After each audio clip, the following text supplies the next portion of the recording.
और बड़ी खबर हिजाब मामले से जुड़ी, आज फैसला आना था लेकिन नहीं आ पाया। मामला अब बड़ी बेंच को सौंपा जाएगा। हिजाब मामले में दोनों जजों में मतभेद नजर आए। दोनों जजों की राय अलग अलग थी। सुनवाई के लिए अब सीजेआई बड़ी बेंच तय करेंगे और उसके बाद ये फैसला आ सकता है। बड़ी खबर है, आज हिजाब मामले पर फैसला आना था लेकिन नहीं आया। अब ये मामला बड़ी बेंच को सौंपा जाएगा।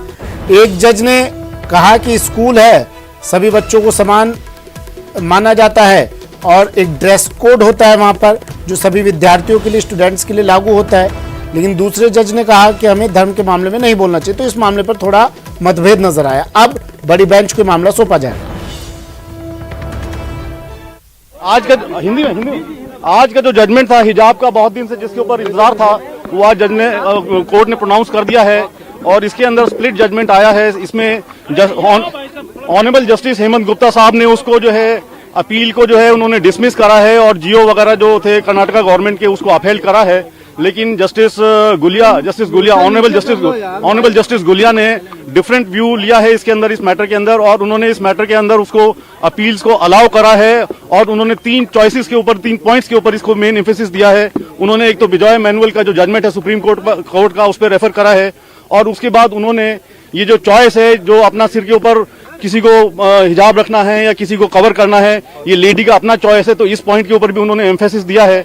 और तीसरा पॉइंट जो इम्पोर्टेंट उन्होंने बोला है कि जो बच्चों की तालीम और एजुकेशन का मामला है वो बड़ा इंपॉर्टेंट है और बच्चों की तालीम के लिए हमें ऐसा कोई काम या ऐसी कोई चीज जिसमें उनकी एजुकेशन के ऊपर रुकावट आए, तो उस चीज का उन्होंने एम्फेसिस दिया है कि ऐसा कोई काम जो है उसके खिलाफ है, बच्चे की एजुकेशन के खिलाफ है। Justice Dhulia has differed with his view and he has expressed that he has a differing view because a girl child faces a lot of problems while they are being sent to the schools and colleges and तो यथास्थिति बरकरार रहेगी क्योंकि supreme court से जो मामला है अभी भी पेंडिंग है और कोई नतीजा नहीं निकला है।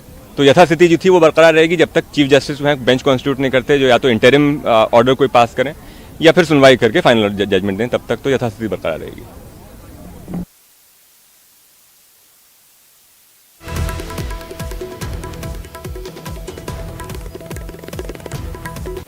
फैसला आना था लेकिन मामला अटक गया, नहीं आया क्योंकि दोनों जजों में मतभेद थे।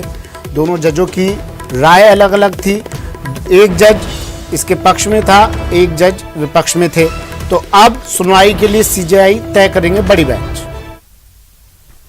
सबसे पहले तो यह है कि हिजाब बैन उसी तरह से जारी रहेगा जैसा पहले था। दूसरा, दोनों जजेस के जो जजमेंट में जो डिफरेंस था वो ये था, एक जज ने कहा कि जो स्टेट गवर्नमेंट है वो रेगुलेट कर सकती है खासतौर से किसी भी जगह पर यूनिफॉर्म को, और दूसरे जज ने कहा कि नहीं, आप इसलिए उनका एडमिशन निरस्त नहीं कर सकते हैं कि उन्होंने आपकी यूनिफॉर्म पहनने से मना कर दिया, क्योंकि राइट आर्टिकल 19(1)(a) और आर्टिकल 25 जो है वो मौलिक अधिकार है। साथ ही साथ जस्टिस सुधांशु धूलिया ने जो रेफरेंस दिया जजमेंट का, वो 1986-87 की जो जजमेंट है बाइजो इमैनुअल की, जो उस जजमेंट का रेफरेंस देते हुए उन्होंने कहा कि आर्टिकल 19(a) और आर्टिकल 25 हर किसी का एक फंडामेंटल राइट है और वो fundamental right school authorities violate नहीं कर सकती। उस पर्टिकुलर व्यक्ति ने जो स्कूल में इसेंशियल जो इन्होंने रेगुलेशन बनाए थे उसको फॉलो नहीं किया।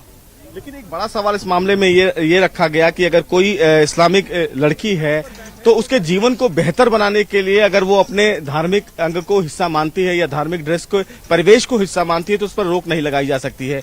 लेकिन जस्टिस गुप्ता की तरफ से ये कहा गया कि जो शिक्षण संस्थान है वहां पर एक रूप में स्टूडेंट्स को होना चाहिए, ना कि वहां पर धार्मिक परिवेश के आधार पर बच्चों का। इसीलिए यूनिफॉर्म ड्रेस कोड का मतलब भी होता है कि यूनिफॉर्मिटी संविधान के लिए, यूनिफॉर्मिटी देश के लिए और अनेकता में एकता को जो बेसिक एजुकेशन है उसमें इनकलकेट किया जा सके। और इसीलिए यूनिफॉर्म प्रिस्क्राइब करते हैं कि सारे लोग एक जैसे दिखें। परंतु इस केस में चूंकि स्प्लिट व्यू आया है, तो अब स्प्लिट व्यू में लार्जर बेंच उसको डिसाइड करेगी कि क्या हिजाब शिक्षण संस्थानों में जहां पर रेगुलेट करने का अधिकार सरकार को है वहां पर वो पहन के जा सकते हैं कि नहीं। परंतु समझना यह भी होगा कि जो बेसिक कॉन्स्टिट्यूशन का ऑब्जेक्ट है, वो कॉन्स्टिट्यूशन का ऑब्जेक्ट इंक्लूजन की बात करता है और वो इंक्लूसिवनेस तभी हो सकती है जब सब लोग एक जैसे दिखें। यूनिवर्सिटी यूनिवर्सिटी के ड्रेस में और स्कूल के ड्रेस में दोनों में अंतर है। स्कूल के ड्रेस में खासतौर से जो शिक्षण संस्थान होते हैं अगर सरकारी हैं तो सरकार उसको रेगुलेट करती है, और वहां पर तो कर्नाटका एजुकेशन एक्ट है जिसमें कानून बनाने का पूरा अधिकार है। अब लार्जर बेंच इसको डिसाइड करेगी। फिलहाल ये जरूर तय है कि एक बार फिर से ये बहस छिड़ गई है कि एसेंशियल रिलीजियस प्रैक्टिसेस का पार्ट है कि नहीं हिजाब पहनकर स्कूल में जाना। सर, एक दूसरी बात की जो लार्जर बेंच को भेजने की बात कही गई है, उस लार्जर बेंच को क्या माना जाए, चूंकि मामला संवैधानिक कुछ प्रश्नों को लेकर है।